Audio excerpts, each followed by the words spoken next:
is one of our special presentations for National Family Caregivers Month. So we want to recognize caregivers, honor caregivers, support caregivers every month, every day of the year. November gives us a bonus opportunity to really focus on some of the needs of our community. I'm Tanya Hitchman, Director of Community Programs with ALS Texas, and most of you scrolling through here, I have seen on our groups, our workshops, and other presentations. If I haven't seen you, it's very nice to meet you today. We are going to go ahead and get started. We know, especially for caregivers, family members, an hour out of your day is a lot. So we have this scheduled for 11 to 12 today. I'll get started. I'm going to briefly introduce our special guest. I have a tendency, because I'm so hyper and my personality is energetic, to be so excited when I introduce our guests, because I love connecting with warrior women, with warrior caregivers, with people that are walking the walk and they're putting their fight into action. That's what we want in our ALS Texas community. So I'm really excited that we were able and are able to have Lara Garey join us today. I am going to be quiet and let her introduce herself and get started in her presentation. Remember, this is interactive. You don't have to wait till the end for your comments, your questions. If you see something, put it in the chat. Let's pause and make sure that you get your answer for what you need today. Lara, I'm going to turn it over to you. Thanks, Tanya. Hi, everybody. I'm Lara, and I am the caregiver and spouse to my husband, Tom, who's an Air Force veteran. He was diagnosed in 2016. And in 2019, he caught a cold that led to pneumonia that put him in the hospital for probably about little over 45 days. And he is now trach and ventilator dependent and fully paralyzed at this point. And so, but he's been like that for 2.5 years, and you can still be trached and vented and still have an active life. He currently has a communication device, and from his communication device, he can Instacart food to the house for us.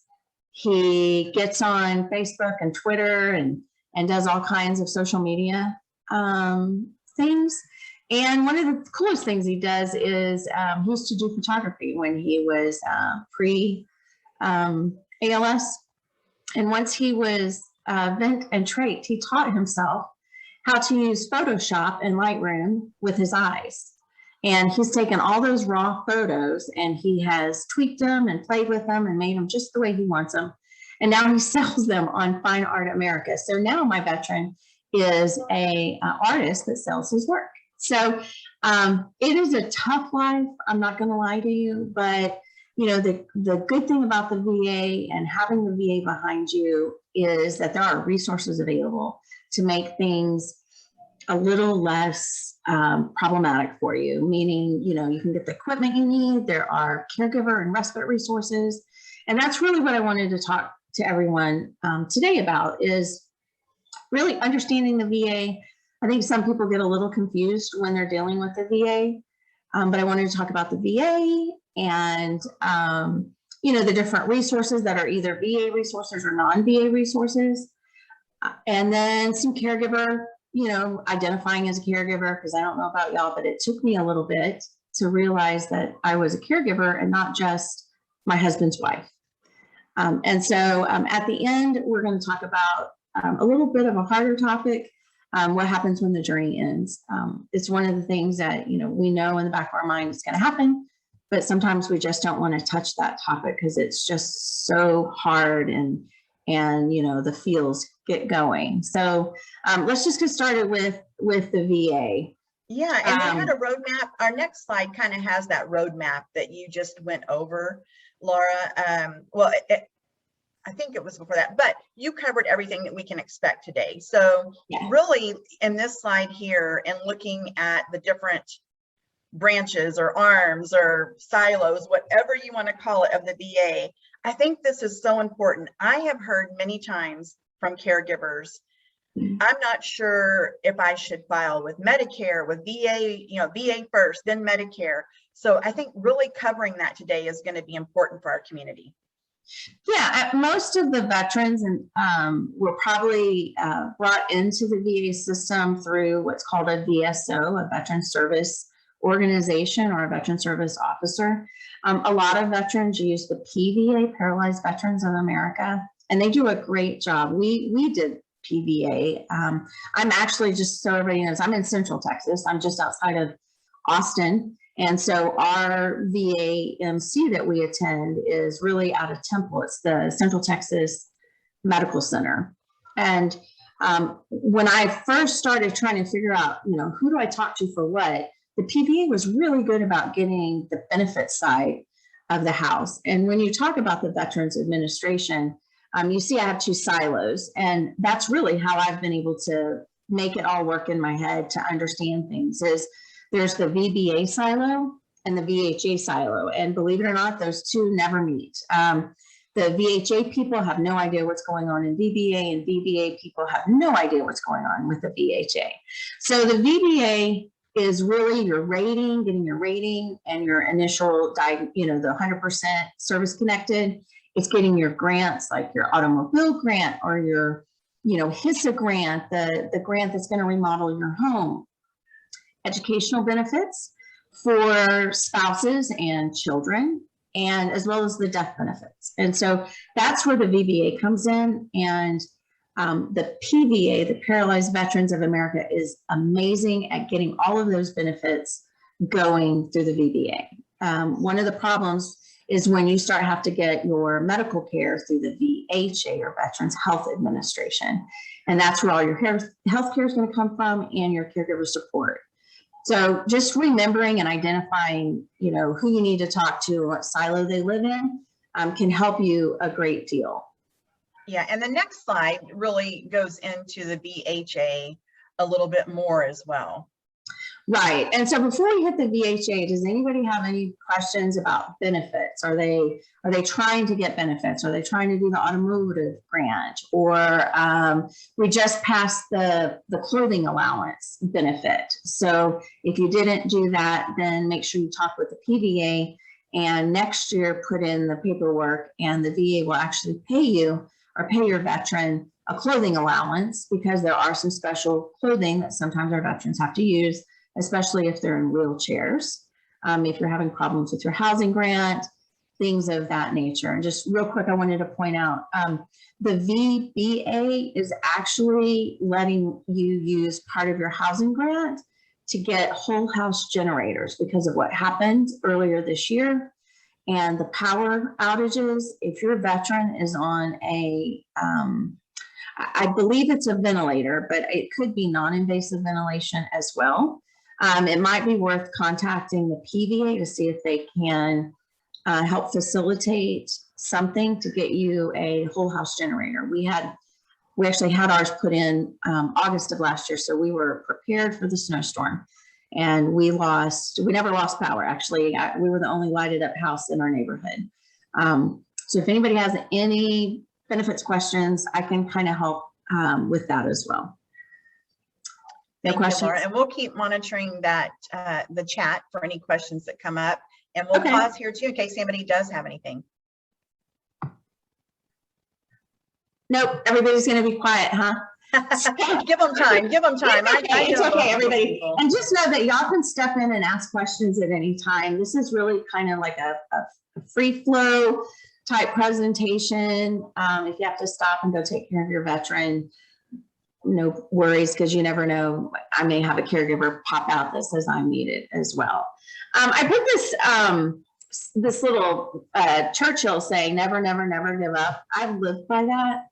And that's really how you have to live with the VA, because I don't know if anybody's ever realized that the first answer you get is no. The second answer you get is no. The third answer you get is no. And sometimes the fourth answer you get is no. So you have to really stay on top of them to get the answer that your veteran deserves. So within the VHA, most of us are housed under the ALS clinic. Hopefully there's a lot of you that's in home-based primary care, or HBPC.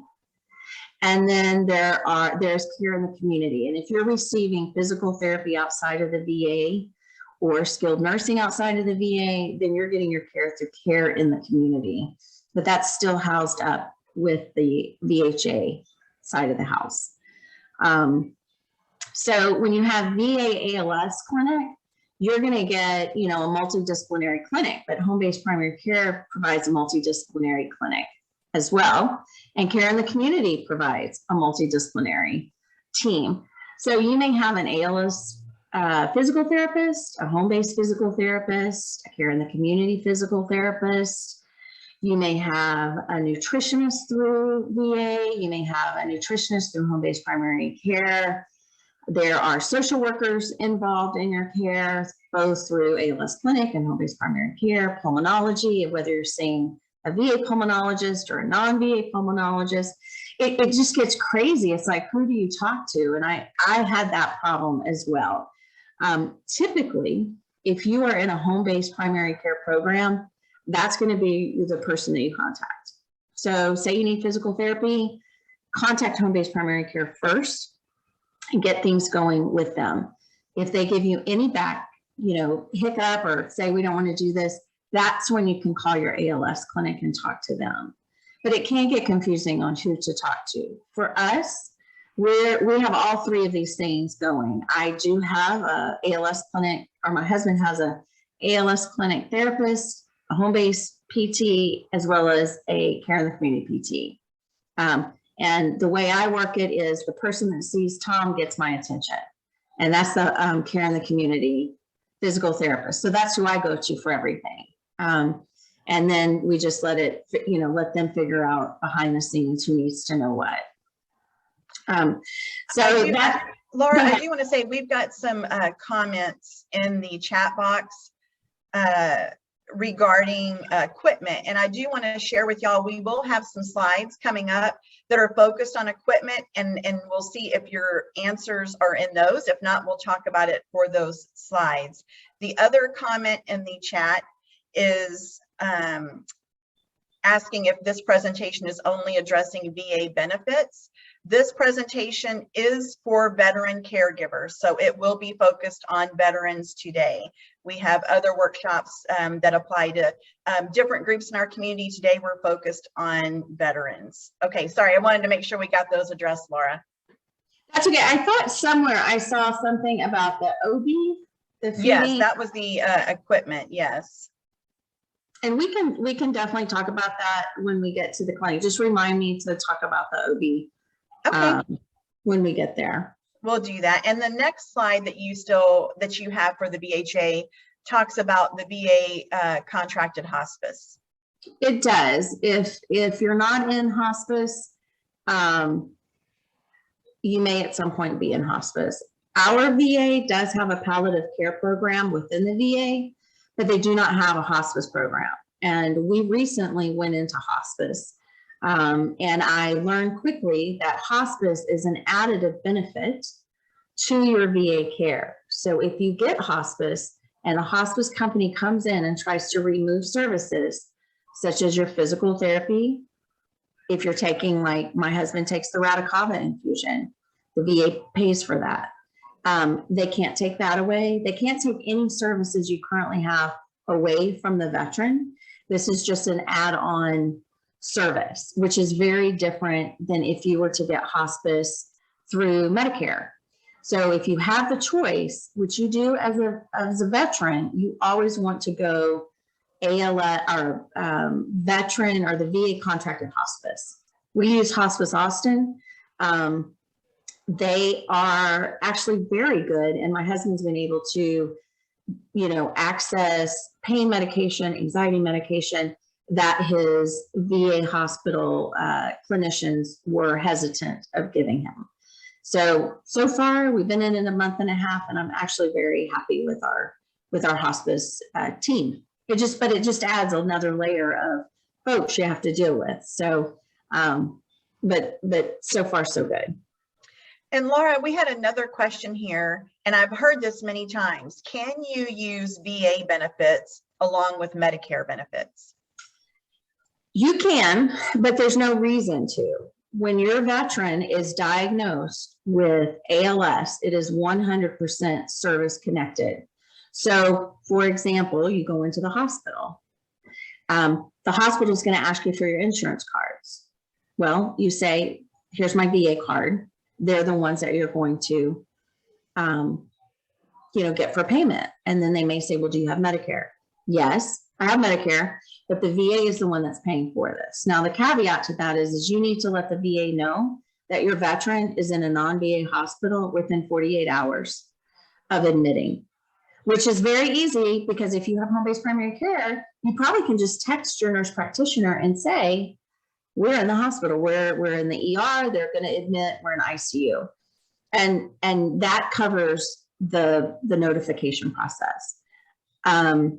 There may be times where TriWest tries to bill Medicare for services, but they should never. I did have to go up against the VA early on in our journey and have it reversed. So Medicare actually got a check from the VA because the VA tried to pull Medicare in to pay for it. Now, if you want to do non-VA clinicians and it's not given to you through care in the community, yes, you will have to use your Medicare or other private insurance. But if you can get your health care through the VA or at least have them refer you out under care in the community, then that's the way you want to go. So for example, we do not use a VA pulmonologist for my husband's pulmonary care. I have a VA pulmonologist who's able to get me the supplies I need.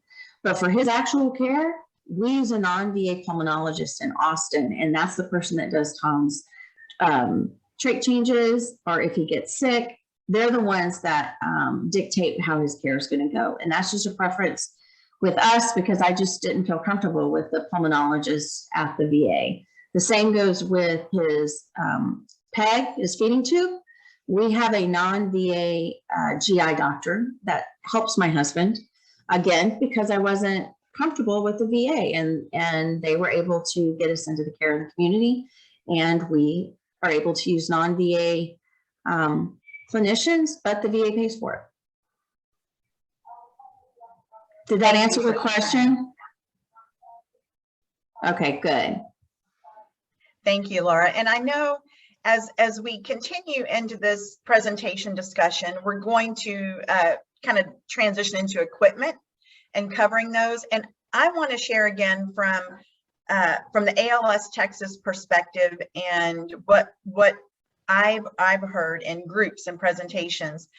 Again, this is a safe place today for veteran caregivers to talk about benefits and how you navigate the VA. I know in a lot of groups, and again, I've heard this directly, it's intimidating or almost a guilt of, I don't want to talk about the benefits that my veteran gets with others that may not be getting or have access to those benefits. And your veteran served, and veterans are twice as likely to get ALS. So today we're talking about the benefits that your veteran, your family has earned, and how you can best access those, because you need to take things off of your plate of things to do versus adding to them. So remember, this is a safe place for you to make those comments and ask questions. And the next slide will kind of transition us into bridging the gaps in services as well. Yeah, and I just really put this together based on, of course, my experience with the VA and the problems that we had. And I can tell you in the very beginning, my husband had difficulties in his breathing. His diaphragm weakened much faster than his arms or legs. And so within a year, he needed a ventilator, a non-invasive ventilation. Unfortunately, the VA at the time really had a hard time getting him his ventilator. And that's when my advocacy really started. I had to get my congressman involved, John Carter here in Central Texas. And it's sad that you have to get an elected official involved to help your husband get necessary equipment that he needs. And so I'm saying that because I see a question, can you choose non-VA respiratory company? You can, but you're going to pay for that through Medicare. We have in Central Texas, we're very lucky. I know most of y'all probably use RQS, and we did have RQS. My husband was actually diagnosed with the Jackson's Clinic in San Antonio, as well as Appel's Clinic in Houston. We had a second, make sure diagnosis. And in both clinics, RQS was there, and we have had amazing experience with RQS. And luckily in Central Texas, our VA, after much fighting, was able to give the contract for respiratory care to RQS. So in Central Texas, we're very lucky that RQS is our VA supplied company. And that's because the company they had before, I used to refer to them as a UPS company, because all they did was drop off equipment, and they could never answer any questions I had. They were never there if something happened with equipment. They it's crazy. And so I fought really hard, along with the VA pulmonologist, along with RQS, to really work with our VA to show them that the specialty care is needed in this community of veterans. And so we have that. Now, I'm seeing Doreen is saying, she'd like to have RQS. How do you do that? I would say talk with your VA pulmonologist, talk with RQS, Brian or Keith, and let them know that this is what you want. Because it may take a fight. You may have to actually fight your VA to get the care that you need. Trust me, everything we have did not come to us easy. I have fought. They probably honestly have a picture of me that they use for dart practice, because I'm that girl. I nowadays I kid and go, oh, I'm not a Karen. I level up. I'm a Laura, because I'm worse than a Karen, mainly because I know where to hit them. I see Brian's here. Hi, Brian. Call Brian later. And he can help you. He knows, he's the one that kind of did all the grunt work on his end to get the contract with the VA. I just put pressure from a caregiver's perspective by, pressuring them, getting my congressman involved, my senator involved, and sending nasty little emails every chance I got about the UPS driver that dropped off medical equipment and couldn't help me with my husband. So I love that UPS driver. Yeah, I was hoping you weren't going to be modest, Laura. Yeah, I did some stuff on my end, but this was about 99.5% Laura, just being the bulldog, just really not letting it go. So yeah, that was thank you. Yeah, and the interesting thing, Brian, you can tell them, is that the approval didn't go through like where it should have been. Our prosthetics department actually does this, or they did. Have they changed it? No, they're still doing it. It's still through them. Yeah, so Brian can kind of help guide. I know that. So Lynn, you're in San Antonio. See, I want San Antonio to use RQS. I know Brian, that's where, they are. They need to use RQS. So Lynn, if you want to connect with me afterwards, you can connect with Brian, and he can help, but I can also help you on how to work with your leadership to get the care that you need. And that's really what being an advocate is all about, is connecting with the right people and knowing, let's be honest, knowing to call the VA's bullshit, call BS on them. And so, I can help you, Lynn, I can help you advocate, Brian can help you, but yeah, RQS, that's who you need. And I love, Doreen said, I'm not a bulldog, I wish I was. Well, you know what? Today's discussion, I think we could also call it bulldog advocacy. So Doreen, don't worry, you've got a community here. You got Laura, yes. You got Brian that can help you with that too. And you've got ALS Texas. Yeah. And I'll tell you that people often ask, have I always been like this? Gosh, no. My husband was the guy that fought my fights for me because I hated confrontation so much.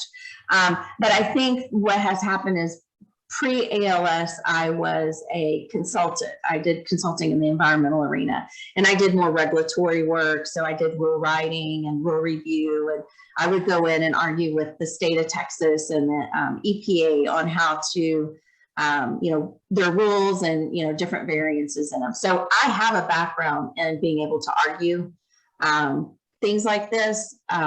But it's only been since my husband has been sick, and the frustration level of dealing with the VA that I've become a bulldog. I'll be honest.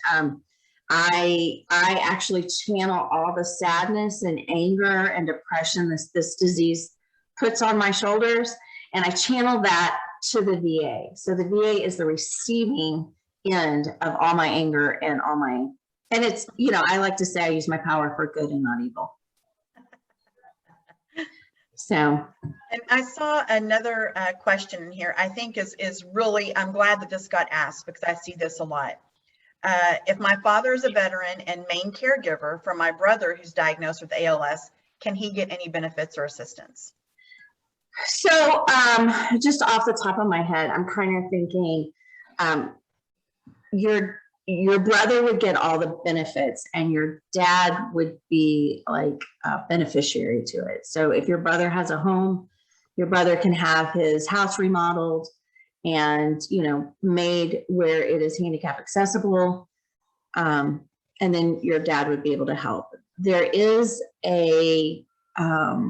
the caregiver support program through the VA has a program. I don't know when your brother served in the military. I don't know if you often hear, are they pre 9/11, post 9/11 veterans?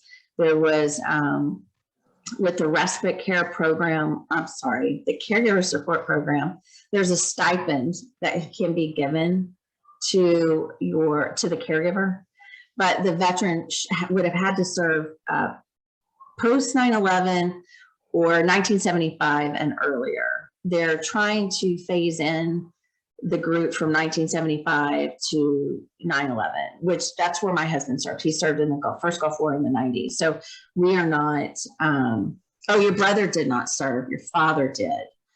Then I'm sorry, there's no services. It's the veteran that the service is based off of, and it has to do with their disability rating.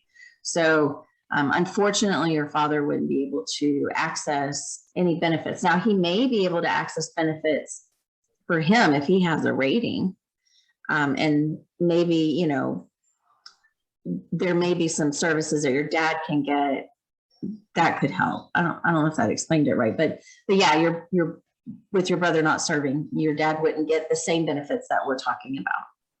And Vanna, I can, if you want to email me, again, I'm Tanya Hitchman with ALS Texas.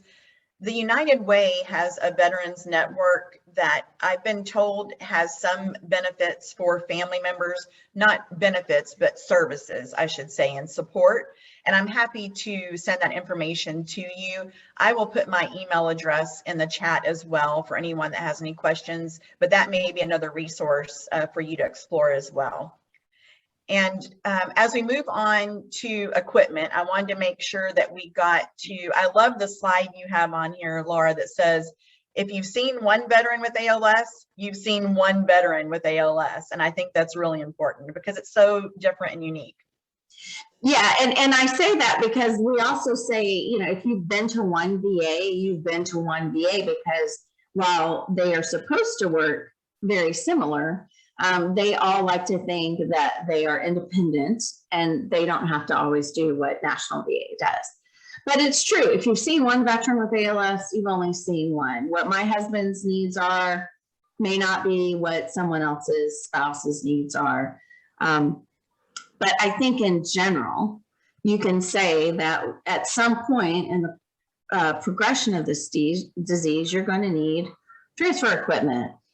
If there is equipment you need or you think you need, then the VA will supply it without question. If you have any issues, then that's where advocates come from. You can contact me, you can contact Tanya, and we can help guide you. I'll be honest, I can't do things for anybody. I'm an active caregiver, but I can happy to help educate and teach you how to fish.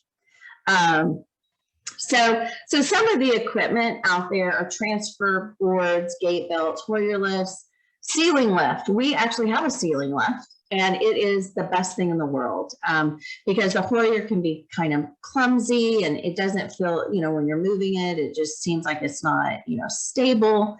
And so we have a ceiling lift, and our prosthetics department at our VA approved the ceiling lift.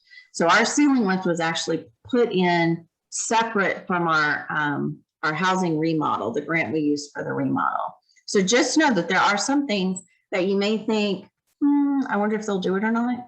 All you can do is ask. And if you get told no, remember that's their first answer. So do it ask multiple times. For mobility equipment, walker, rollator, wheelchair, the VA should give you, like at the beginning of the journey, at least a walker, rollator, and a wheelchair. And it may only be like a push wheelchair or transfer wheelchair, because you have to be fitted for your power wheelchair. And the best thing I could say, if you're early in on this journey, is to do everything ahead of time. Do not wait for the need for a wheelchair. Do not wait for the need for a communication device. This is all equipment, and you have to learn how to use equipment. So if you are already at the point where you're frustrated and because you're not walking well or you can't stand, that's not the time to get your wheelchair. You should get your wheelchair before you need it. You can practice with the wheelchair. I'm sure, all of our doctors say, the falls are the risks. Don't fall, don't have any injuries. You need your walkers. And so, there's that equipment. Hospital bed. Sometimes our veterans need to get into a hospital bed. The VA may try to push a certain bed on you, but if there's a bed you want, argue for the bed you want. We have a Hillrom Progressive bed, and it is the best bed out there for pulmonary issues, because I can push a button and it does the percussions, and we don't have to put a vest on Tom, because I'll be honest, I'm not even sure how you would put a vest on a guy that's fully paralyzed, and it would be so uncomfortable. So we argued for that. The standing frame, Sonia, the standing frame is actually a piece of equipment that you can place the person in, and they kind of get seat belted in, and there's a harness, and it will raise up, like hydraulically raise up into a standing position, and they're supportive. So if they don't have a lot of use of their legs, you can still stand them. And the standing frame is good because, one, it helps put weight.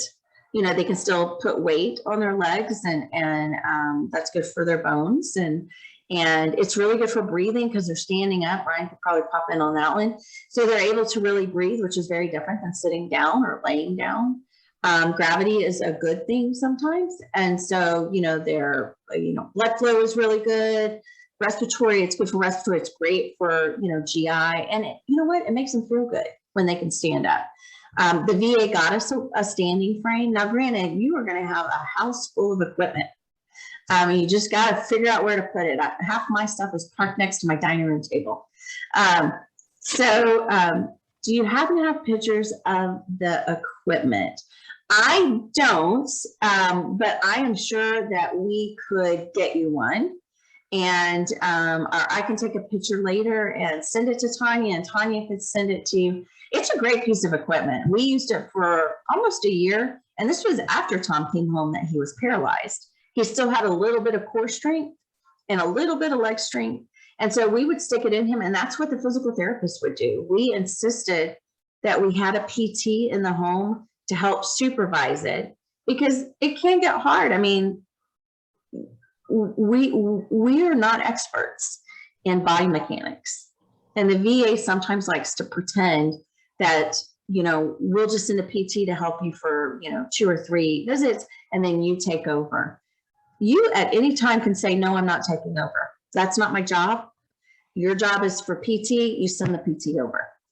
And so we did standing frame for a while. We no longer use the standing frame because Tom has become more weak in his legs, and even with a standing frame, he wouldn't be able to support himself. So we now have a physical therapist that comes twice a week, and we do side of the bed sitting. He still has core strength, And so we make him use it. We put him on the side of the bed and he can rock back and forth.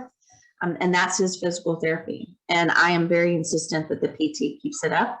And they know at this point that there should never be a lapse in care for Tom. Absolutely. And Roy, we can send that to you. I want to remind everyone that you've got your care services team with ALS Texas. So questions that you may have about equipment or if it's your unique journey, or if you're the caregiver and you're here today for your veteran, reach out to our care services team. That is Steve, Linda, Jennifer, Jordan, and Marshall, of course, for equipment. So you can always ask them about the equipment, and also your clinicians and the professionals as well. Laura, we had another question on here. You mentioned the housing grant. Yeah. And there was a question about what are the must-haves related to the housing grant. Well, that's a big question. Everything is a must-have. No, it really depends on your situation and your home. The VA does have like a laundry list of things that are allowed under the grant, and the housing grant, and forgive me, I sometimes get the HSA and the HISA. There's some that they're backwards. I get a little dyslexic with it. So the big housing grant and the little housing grant, that's what we're going to call them. So the big housing grant is, I think it's about 100,000 right now. When we did ours, it was only like, I think 70, and we actually had to kick in money to complete the changes in our home. Because, the cost of doing any type of construction is really high now. So for us, we live in a one-story, and our house is very open. So our needs were probably not as great as other people's needs. We blew out our bathroom. We actually got a bidet. That, friends, is a must, is a bidet. Ours has a remote control. So for a while, I just could stand back and help take care of Tom's tush. So a bidet is a must. Having a safe shower, and the VA can walk you through that. One of the things with getting the remodel done is you're gonna have to get like 3 quotes, and make sure one of them is a quote from, maybe a company that's what they do. You don't have to necessarily go with them, but you could probably get some good ideas. Another option would be to see if someone from prosthetics can come in, or a PT can come in, or an OT can come in and just help guide you on the changes that you'll need. But for us, ours was minimal. We had to pop a door into our backyard because they require you a secondary egress, and we didn't have that. And they require, larger doors. And so our remodel was a little not as involved in what some people may have, just because of the layout of our house. Thank you for that. I know it comes up a lot about support for caregivers, and that really can come in the form of skilled care and respite. And you have a slide that really breaks that down with VA and non-VA. Yeah, and the reason I wanted to put this is because, like, just in my area, and this is, I help oversee a Facebook group. Skilled care, getting help in the home, is like one of the #1 topics that's always talked about. And so the VA has programs. They have what's called the Veterans Directed Program. Not all VAMCs will have it, but I can tell you the Central Texas VA has it. I believe San Antonio has this program. I'm not sure about Dallas or Houston.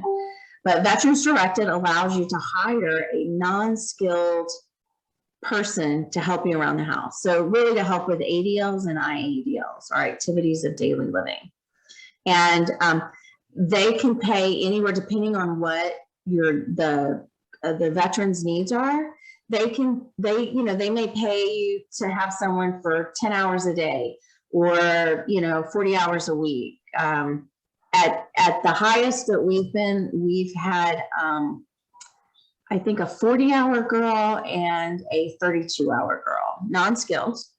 But they come in the home, they help me with my husband. I've trained them to do everything. I've trained them to do trait care, and I've trained them to do help with the PEG, they help with showers.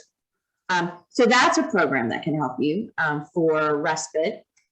If the VA doesn't have that program, there's always the homemaker and a home aid program. That is limited though, that you can only get up to 20 hours a week. And that's through a company, like a home health company, whereas the Veterans Directed, you're responsible for hiring someone yourself.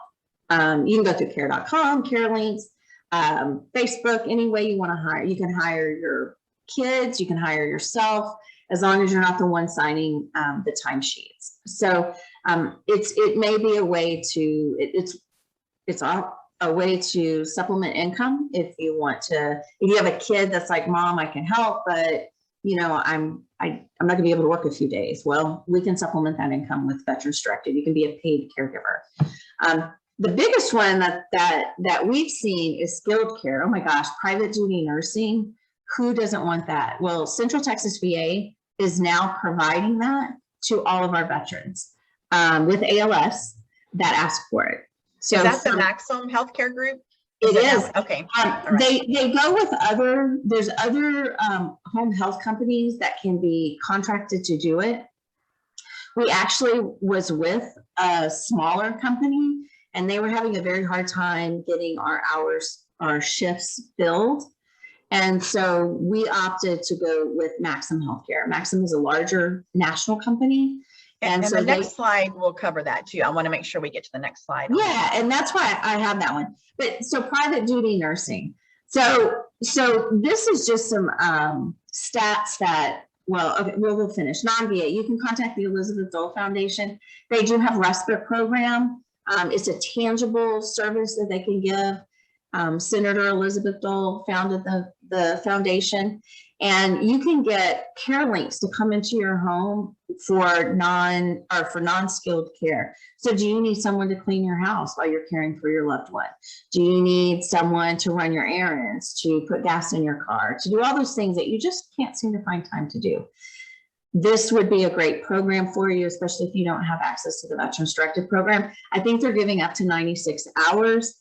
But with ALS patients, they may be able to help you get a few more hours, but there's a cap on the number of hours that you can get. So, but it is an option. The Steve Gleason Foundation, they are also an option.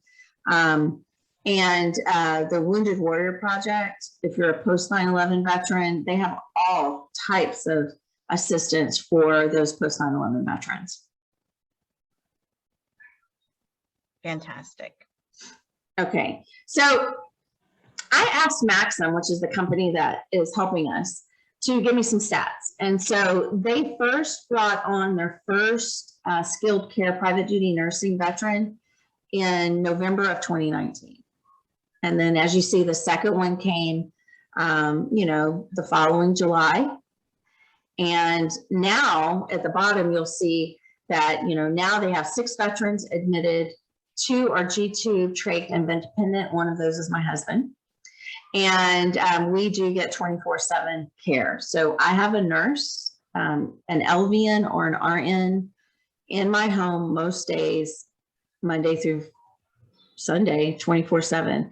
There are some, hours that can't be met, like weekends are harder. Sometimes nights are harder. It may depend on where you live. I live just outside of Boston, so there's more nurses to tap into, say if I lived in Bastrop or an outlying town that's a little farther out. So just keep in mind, while I'm having mine filled, it's because of where I live. And there's just more nurses around that can offer. If this is something you're looking for, like if you have and the veteran doesn't have to be trades. It's if you need that skilled help. Do they have a PEG? Are they on non-invasive ventilation, 15, 20, 24 hours a day? Then you may be able to qualify for it. The key word, if you ask your VA for it, would be right in the middle where it's bold. It's called a SEOC, S-E-O-C. And you're going to request private duty nursing through the Skilled Home Healthcare Expanded SEOC or the Caregiver Support Respite Skilled Care SEOC. With the VA, you have to use the right words. If you just say, I want skilled care, I want a nurse in my home, they may say, no, we're not going to do that. If you want that level of care, put your veteran in a facility. That's what they told me over and over and over again. But finally, we got it. We didn't get ours until July of 2020.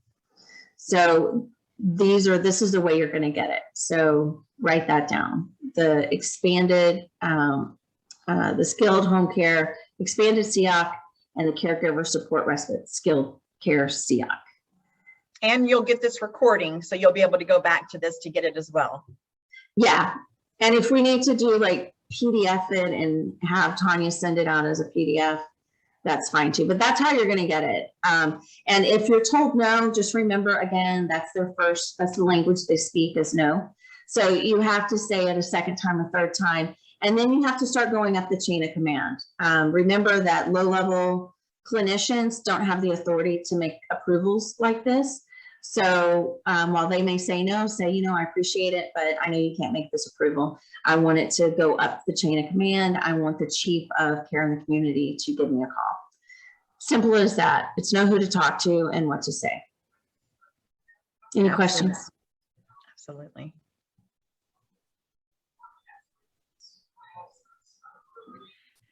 I know we've talked a lot about supporting and the care for your veterans.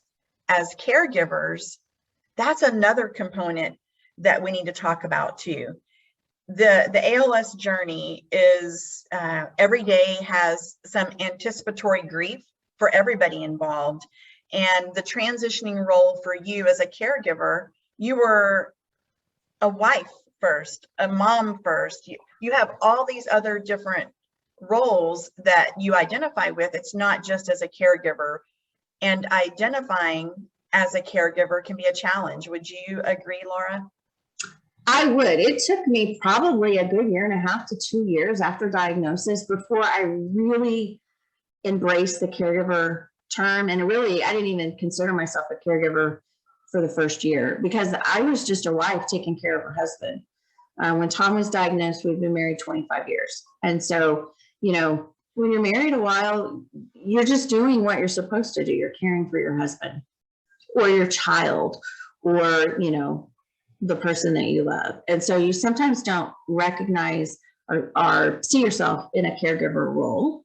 And honestly, I didn't want to be a caregiver. I just wanted to be his wife. So I think that's why I was very hesitant of embracing that caregiver term. But it was after I connected with other military caregivers, because we'd been out of the military for a very long time. Tom discharged in 96 and diagnosed in 2016. So I thought this whole military veteran life, we never went to the VA. I had no idea about the VA except for what I read and saw on the news, and I was not excited about it.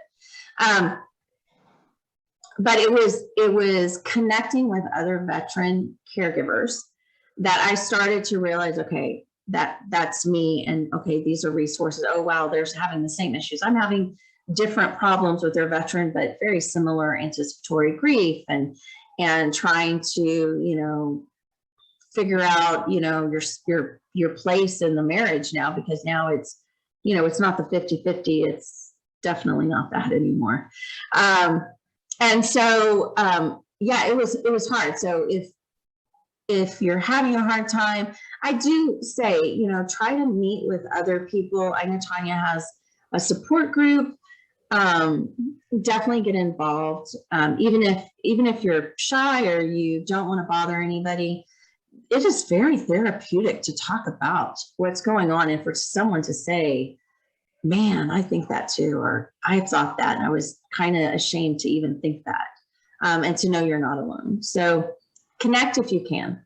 Absolutely. And there's a slide that has connecting with others and how you can do that through VA caregiver support services. And then there's non-VA caregiver support that you kind of touched on as well.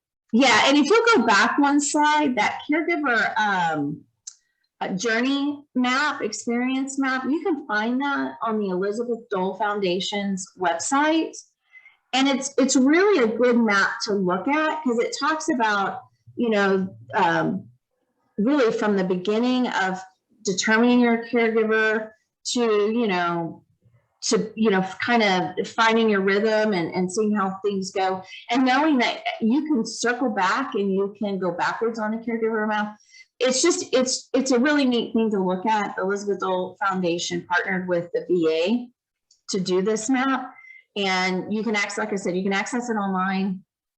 And I encourage you just to look at it, because it may help you see yourself as a caregiver, but to see that you are, you're not just a caregiver, you're an advocate, you're the expert SME, subject matter expert, when it comes to your veteran, and you have the power, not the VA. And so that's why this journey map is really good, is to kind of remind you of that and help you along.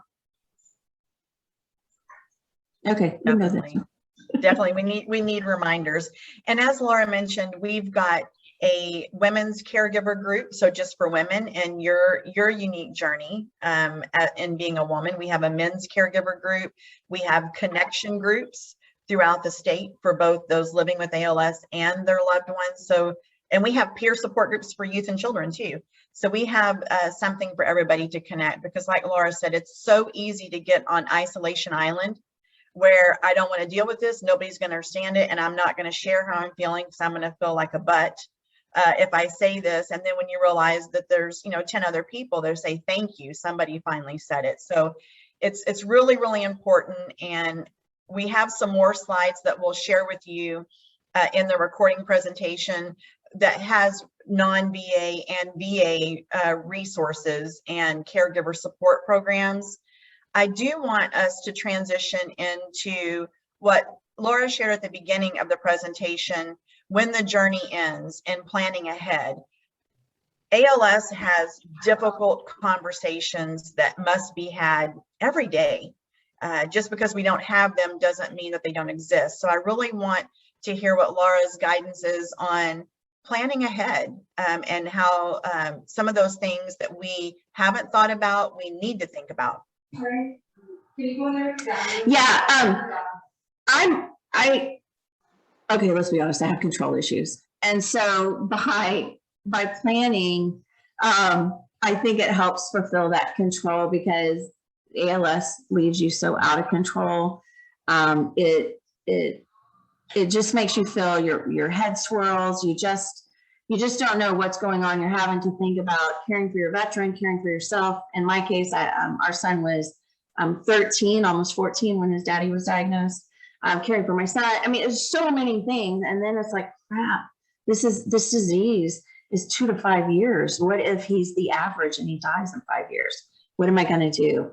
And so I started preparing all the documents I need, because my thinking is when he passes, I want to grieve him, and I want to feel every feel out there. And I don't want to have to go, oh, wait a minute, what form do I have to fill out? So I have everything ready to go. And I've got people on my, in my corner that I've already given instructions to. So some of the things, if you don't already have, I highly suggest you get is a power of attorney, a medical power of attorney. You might want to start looking at funeral arrangements. The cost of everything has gone up significantly, and you can actually prepay a funeral and lock in today's prices. So if they go up, you are protected from a higher cost, and it can be as little as $100 a month. And so, and then financial preparedness. I don't know if everybody's in this boat, but I was, I was 48, 49 when I had to quit I'm not going to say my job, I had to quit my career. My husband, when he became trached, I knew at that moment that I have to stay home with him, and there was no way I was going to be able to work. So I worked very hard in my career, over 20 years in it. I think I was probably starting to hit, the highest points, and I'm not going to go back to that. I've lost all my clients, so there's no way I'm going to go back to that. And now I have no job. And the only money coming into our home is my husband's VA disability and his retirement, because he did early retire from the state of Texas. So what's going to happen afterwards, the financial preparedness part, we need to know that, just for us to feel safe and secure that everything's going to be fine when this journey ends. So we go to the next slide.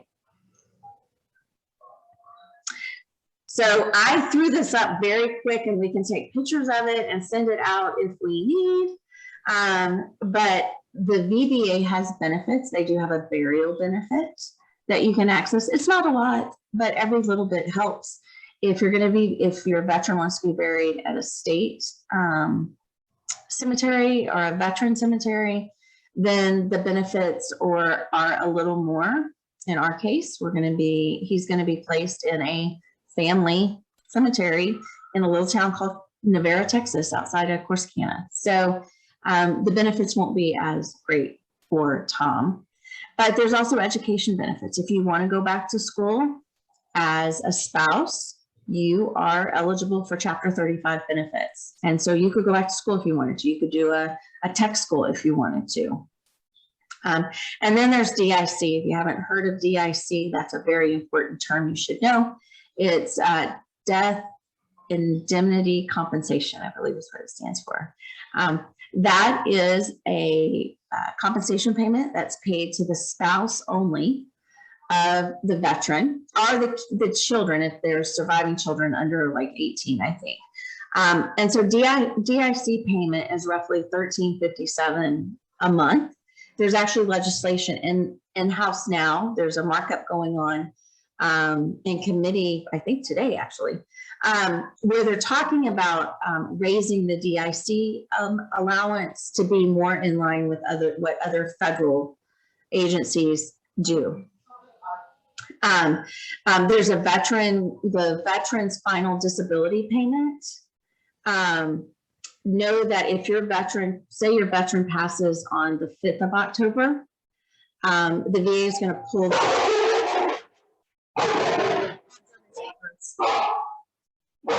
One second, I'm going to put you on mute.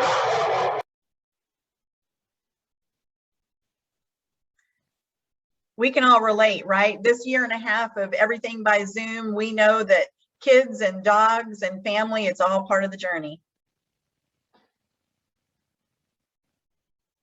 And the way it's turned out, I have to go really quick to my husband. I'm so sorry. Y'all can take some questions. Can you take questions? Sure, you bet, Laura, you bet, absolutely. All right, so we are actually, yes, Lynn, I shared at the beginning of this presentation, we are recording this presentation and discussion today.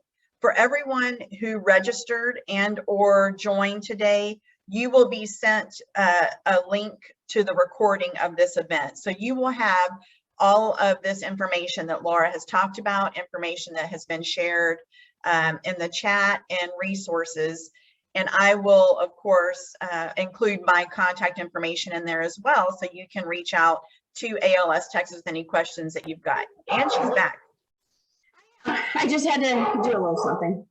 So the veteran final payment, this is an important one. So again, like I was saying, if your veteran passes on the 5th of the month and you just got your payment, his or her disability payment at the 1st of the month, once the VA is notified of the death, a few days later, they will pull all that money out of your bank account. Now, think about it, like with me, I have all of our bills automatically go out, so that money is not really there. So whatever they pull out,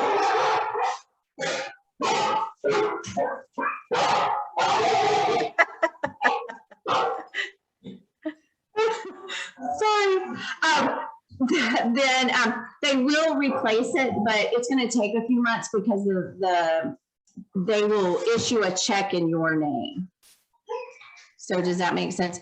So things that you can do. If there is no money in that account, they can't pull from that account. So if you have an account that you can transfer the money to, then maybe that would be a way to go. But just know that that could happen. So when you're trying to deal with funeral costs and all of a sudden your bank account is missing some money, is because the VA is pulling that final payment. But just know a few months later, you will get it. You, of course, have to fill out forms, which I've listed most of the forms at the bottom of this. Things that you also have to think about is the veteran mortgage life insurance. If you did take advantage of one of the housing grants, you are eligible for a veteran mortgage life insurance. Some people have insurance policies that they have already, kind of tagged for this. In our case, we had that. We have a life insurance policy that was specific for our mortgage, but because this was an option and it wasn't that expensive, and let's face it, once you're diagnosed with ALS, you don't get life insurance. We actually took advantage of this, and it comes out of his disability check. And so when Tom passes, our house will be paid for. A caregiver stipend, if you are one of the lucky caregivers that is in the program that receive the stipend, you will continue to receive the stipend up to 3 months. After they pass, of course, the payment stops if your veteran is institutionalized into a facility, because of course there's no need for a caregiver. Veteran life insurance policy, in the beginning of your diagnosis, you have a 1-year waiting limit or a 1-year time frame to access this. It's an automatic $10,000, and you don't have to pay for anything if you have a 100% service connected rating. So it's an automatic $10,000 that you can get. You just have to fill out the paperwork. If you want more, and this of course is after diagnosis, you can get, I think you can get up to 50,000. Of course, you're going to pay for anything over the 10. As far as life insurance goes. So if it is something that you need, it's there. You just have to take advantage of it. The forms that you're going to need after your veteran passes are the ones I've listed. It may be worth it to just maybe print them out, pre-fill them out, and stick them in a binder. I have what's called my oh shit binder, and it has my power of attorneys. It has my husband's DD 214. It has his VA letter with his diagnosis. It has life insurance policy information, veteran mortgage policy information. It's just a binder that when something happens, I am going to give this to my friend who I've already talked to, and she will begin filling everything out for me. Very good advice. These are, definitely things that you need to think about. We don't want to think about, but at some point, it'll be something that we will likely need to be looking at, and we don't want to have to be scrambling. Lara, I know we are wrapping up this particular discussion and presentation, but I feel like we'll be seeing you in our community more and having you back, judging by the comments and questions and the feedback we've received today. But I don't love this quote from you, but I like that you don't dance around it. Yeah, and our veterans are pretty hardcore people. They're pretty stubborn, and they go in and they did the job that they were they were supposed to do. That's kind of the way Tom's attitude was, and I've just taken it from him that we fight because more veterans will be diagnosed with this disease. We know that the research is showing that veterans post 9/11 have a higher incident of being diagnosed with ALS. So we fight because, it's not when it's going to happen, but, or if it's going to happen, it's when it's going to happen. And the whole goal is to get the VA to provide services and equipment and resources and all those things you need. So you don't have to fight the VA. You can spend your time making memories and spending that time with your loved ones, and not fight them. So I do what I do because I really do want to move the ball down the field. So the next caregiver that comes after me will say, oh my gosh, I'm so glad. Now let's move it a little farther. So I hope everyone kind of, tries to advocate. I always say, you have to educate yourself, you have to communicate, and then you advocate. So. And you've helped everyone to be a little bit more of a bulldog and an advocate. And I want y'all to know that in addition to ALS Texas and our support and our team, Lara's also got a book that you can find on Amazon, and that'll be included in the follow-up information you get. Some podcast information, if that's your thing and you want to listen to the podcast. She's got more of what you've heard today. And we are thankful that she took time out and we got to meet her pups and have everybody part of the presentation. Nurses and my kid. and I do want to say, you know, this book that she showed, you can get it on Amazon, and I think it's $10 if you order it. If you have the Amazon Unlimited, it's free. And it was written by another caregiver, actually the very first caregiver I met, Mary Ward. She cares for her husband in North Carolina, and she's amazing. And I actually cyber stalked her until she had become my friend. And together we decided that we need a dummies guide to the VA, because my goodness, there was so much crap to learn. And really, that's what this is. It's a dummies guide. If you have any questions, you can kind of just turn to it. We've included like our own experience to kind of help guide, because sometimes it's one thing for someone to say, you know, go get this piece of equipment, but it's another to learn how someone else did it. We're actually going to be updating it probably in the next couple of months, because, you know, we have copious amounts of free time, just to include things like skilled care and all those things that we didn't know about will go in it. So if you want one, get it. If you have a hard time getting it, let me know, and I'll try to send you one. Anyway, it was really nice talking with everybody. We so appreciate you, and y'all, for everyone that joined today, we will be pulling a door prize or a Zoom prize, and that is going to be at Lara's suggestion. I loved it when she and I were chatting, and she said DoorDash voucher codes to have dinner delivered are wonderful. So one of you, and I'll send this in the follow-up email, will win a voucher for DoorDash, and we appreciate you taking time out today. Lara, thank you for taking time out, and don't worry, we're going to stay in touch. I guarantee you. Absolutely. And really, anybody, if you if you have any more questions, you can find me on Facebook. There is a couple of there's a veteran and caregiver network Facebook page that I am an admin with. Here's my email address. Email me. You can message me on Facebook. We have that account. You can contact Tanya. Happy to talk to you. And guide you, and you know, maybe we can do a I'll try to pop on one of the ALSA Texas caregiver support meetings. We would love that. We would love to see you. Thank you, everyone. I know that you have other things to do. We are here for you. Thank you, Lara. Reach out if we can help you anyway, and I can get information to Lara. You've got her contact information, but it doesn't stop today. Have a good day, everyone. All right. Bye, everyone.